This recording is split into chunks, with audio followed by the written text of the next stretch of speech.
লাখো কোটি শুকরিয়া আদায় করি যে মহান রব্বুল আলামিন আমাদেরকে এমন একটি অনুষ্ঠানে দোয়া মাহফিলে আসার, কথা বলার, কথা শোনার সুযোগ দান করেছেন। এর জন্য সকলের শুকরিয়া আদায় করি আলহামদুলিল্লাহ। আল্লাহ পাক রব্বুল আলামিন পবিত্র কোরআন নাজিল করেছেন শুধু জীবন যাপনের জন্য নয়। এই কোরআনের মধ্যে এমন কোনো সৃষ্টির শুরু থেকে নিয়ে কিয়ামত, জান্নাত জাহান্নাম পর্যন্ত এমন কোনো বিষয় নেই যে বিষয়ে কোরআনের মধ্যে আলোচনা হয় নাই। কোরআনের মধ্যে আল্লাহ পাক রব্বুল আলামিন বলেন, যালিকাল কিতাব, ইহা এমন একটি কিতাব, লা রাইবা ফি, যেখানে কোনো সন্দেহ নেই। হুদাল লিল মুত্তাকিন, এটা কাদের জন্য? মুত্তাকিনদের জন্য। আল্লাহ পাক রব্বুল আলামিন কোরআনের অন্য জায়গায় বলেন, ইন্না নাহনু নাযালনা যিকরা ওয়া ইন্না লাহু লাহাফিজুন, আমি কোরআনকে জিকির হিসেবে নাজিল করেছি এবং আমি সেটা রক্ষা করব। আমরা সকলে জানি ইতিপূর্বে আমরা তাওরাতের নাম শুনেছি, জাবুর কিতাবের নাম শুনেছি, ইনজিল কিতাবের নাম শুনেছি, কিন্তু আজ পর্যন্ত আমরা দেখি নাই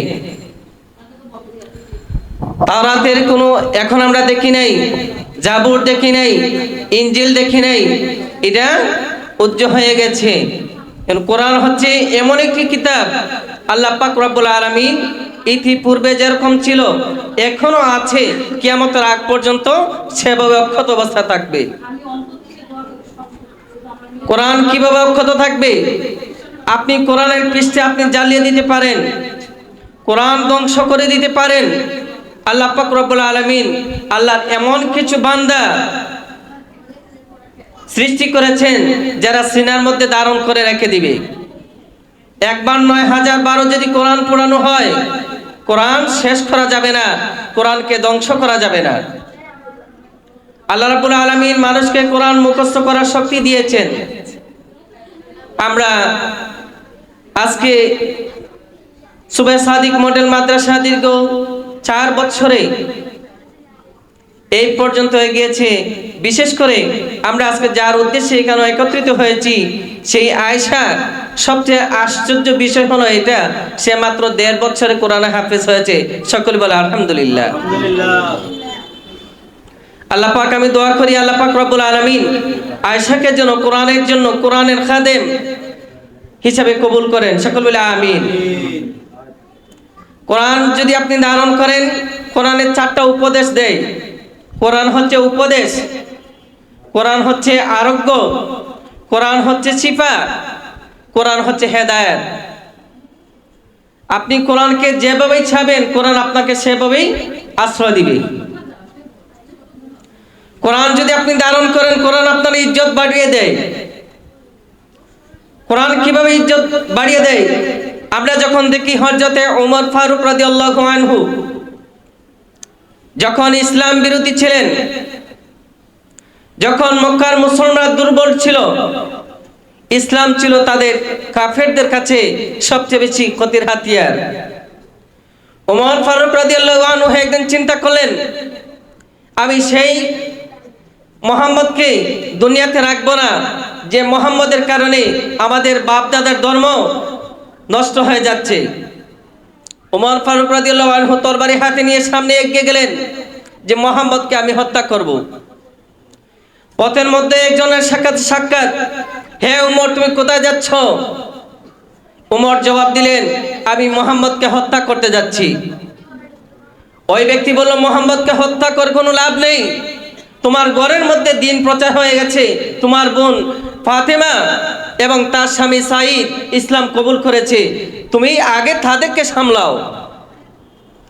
ওমর ফারুকের কানে যখন সেই আওয়াজটা যায়, ওমর ফারুক রাগে রাগান্বিত হয়ে তার শরীর রক্ত গরম হয়ে যায়, রক্ত টকবক করে তিনি দৌড় দিয়ে তার ঘরে গেলেন। গিয়ে দেখলেন ফাতেমা এবং তার স্বামী সাঈদ তারা কোরআন তেলাওয়াতের জন্য তারা তৈরি হচ্ছে, কোরআন তেলাওয়াত করছে। তাদেরকে শিক্ষা দিচ্ছেন হযরতে খাব্বাব রাদিয়াল্লাহু আনহু। গিয়ে ঘরের মধ্যে ঢুকে দেখেন ফাতেমা এবং সাঈদ তারা কোরআন তেলাওয়াত করছে। ফাতেমাকে শাসন করলেন, তাকে মারধর করলেন, সাঈদকে দমকালেন।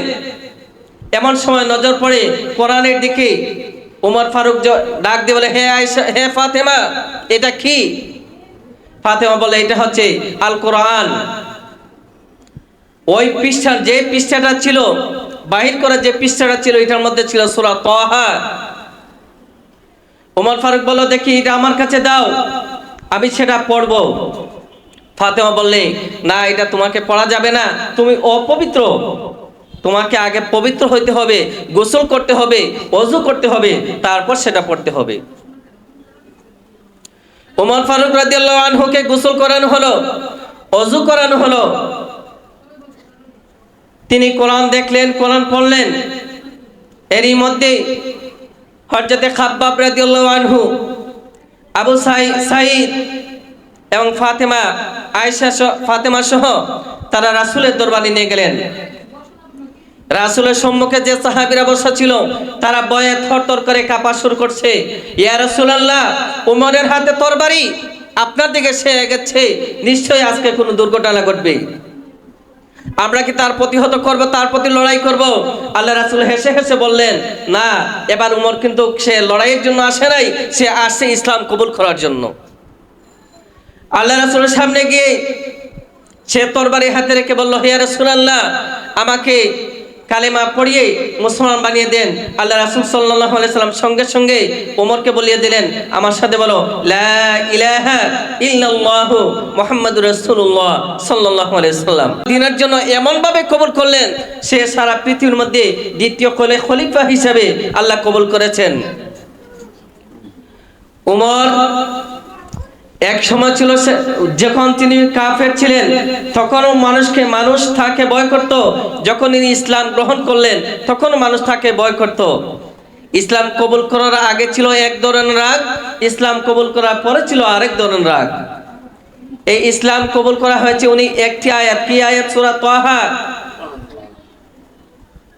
সূরা তাহার একটি আয়াত ওমরের মনকে নরম করে, শীতল করে, তাকে জান্নাতের সার্টিফিকেট প্রাপ্ত বানিয়ে দিয়েছে। সকল সুবহানাল্লাহ। আল্লাহ পাক রব্বুল আলামিন আমাদেরকে কোরআনের জন্য কবুল করেছেন। এখানে আসতে পেরেছি, সেটা আল্লাহর শুকরিয়া। আল্লাহ যদি আমাদেরকে কবুল না করতেন, আমরা এখানে আসতে পারতাম না। আল্লাহ যদি আমাদেরকে কবুল না করতেন, আজকে আয়েশা হাফেজা হইতে পারতো না। আয়েশাকে আল্লাহ কবুল করেছেন।